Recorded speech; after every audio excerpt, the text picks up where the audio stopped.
Hey guys, it's Young Wealth. Now today we have some deadly information regarding XLM, right? Listen, if you get panic attacks from getting excited about how rich you might become off XLM, click off the video because the information I'm bringing you today is gonna open your eyes on how early we actually are, how early we are to the XLM boat.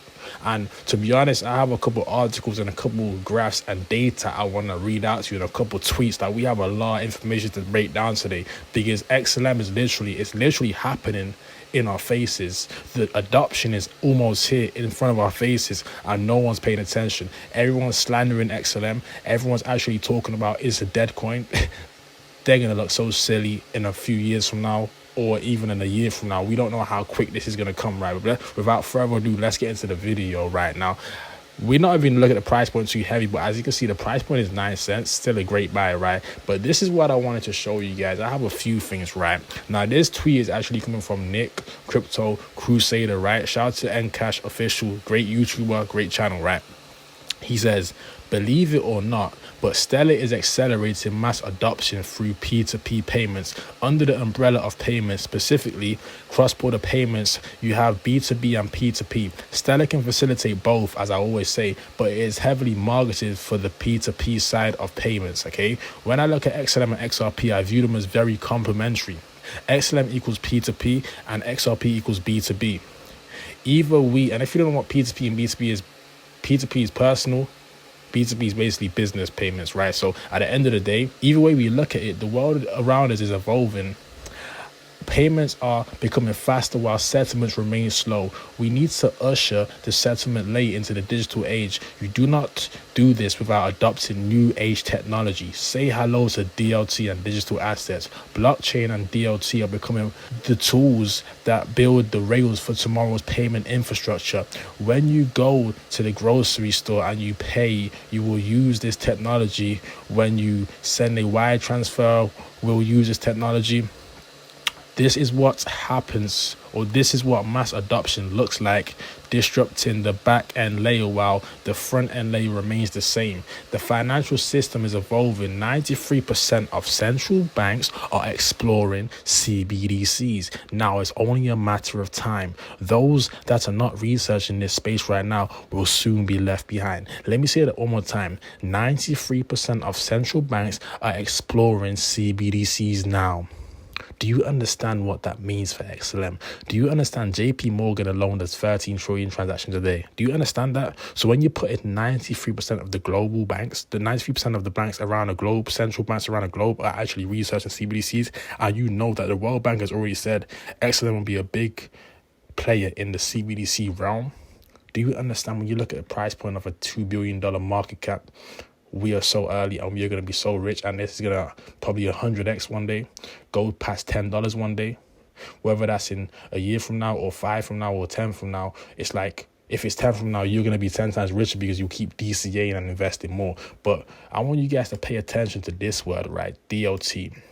DLT, probably don't know what that means, but if you do, shout out to you. Now, DLT is distributed ledger technology. DLT is the technological infrastructure and the protocols that allow simultaneous access, validation, and record updation across a networked database, okay? And of course, you guys know distributed ledger is pretty much, you're involving cryptocurrency there, you're involving the blockchain there, clearly, right? Now, this is what I want to show you because Nick says that 93% of the banks are actually exploring and researching CBDCs, which we know XLM is going to hold a big part in, right? This is actually the graph of the CBDC research status. Now you can see that free or pink is launched, color green is pilot, color blue or you could say turquoise is development, color light blue is research, color yellow is inactive, and the other pink or rose gold is cancelled, and 5 is other right now. Guys, look at the development. The development is the turquoise color, right? Look at USA. Look at Canada. Look at USA and look at Canada. The entire North America is in CBDC development. The powerhouse country, the powerhouse nation is researching and developing, already researched in development of the CBDC. When you know there will be no way they launch the CBDCs without using Stellar Luma's technology. It's literally in the World Bank's paragraphs. It's literally in the World Bank's documents that XLM is going to be like a use of P2P payments and banking the unbanked. So just knowing the biggest nation or the most powerful nation is already using this, and we have over here in Africa where it's already launched, like 3 of them are already launched in Africa. Which country is that? Nigeria. They are already launched the infrastructure DLT. You gotta understand, this is insane, guys. It's happening in front of our faces, and one day the whole graph here is going to be pink, and pink is launched. So when the whole graph is pink, do you realize that's like, look at this globe right here. Right now, as we speak, there's hundreds of trillions of dollars being circulated across the whole entire globe. Hundreds of trillions. So for XLM to get 0.0005% of hundreds of trillions, it's probably something like a 200 to 300 to 400 to 500 billion market cap. Now, if we just do the math, we know XLM circulating supply is around 29 billion. Let's do a 500 billion market cap. Okay, divide that by the 29 billion in circulating supply with XLM. Let's just see. Okay, that's a $17 XLM. Like this, I can't wait. I'm gonna invest into XLM for so many more years, because I know that things are not gonna happen overnight, and the CBDCs are not gonna be here overnight, but it's gonna be here. Like, it's on its way. Like, they're not turning back now. So just understanding that $17 XLM is 191x. We are so early to the party. People think it's not going to hit that high of a market cap. Excellent, boring. Yeah, it's boring because it's not the narrative right now. But behind the scenes, all the powerful entities, all the powerful banks are actually researching this tech. So you can be on the sidelines and you can actually not believe it's going to happen until it happens. And once it happens, it's like you will now be in regret realizing that XLM was at 9 cents. They make the price boring on purpose. I'll tell you that right now. Whoever's making the market manipulation and XLM manipulation, they make XLM look as boring as possible just so we stay away from it.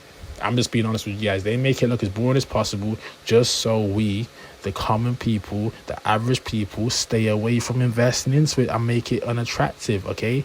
So we look at XLM and think, oh, the whole year it's been down. No, or this sideways. Listen, they're doing that on purpose, because once it's in use and utility, and once it's adopted, it's like, this is a token that's going to be, it could be $20+. So like, that's 200x. Okay? So once you understand we're so early and crypto is not going anywhere, you would realize they are putting it right in front of our faces and we don't even realize it. So with that being said, if you guys enjoyed the video, smash the like button, hit the subscribe button. It was Young Wealth signing out with another one. Peace.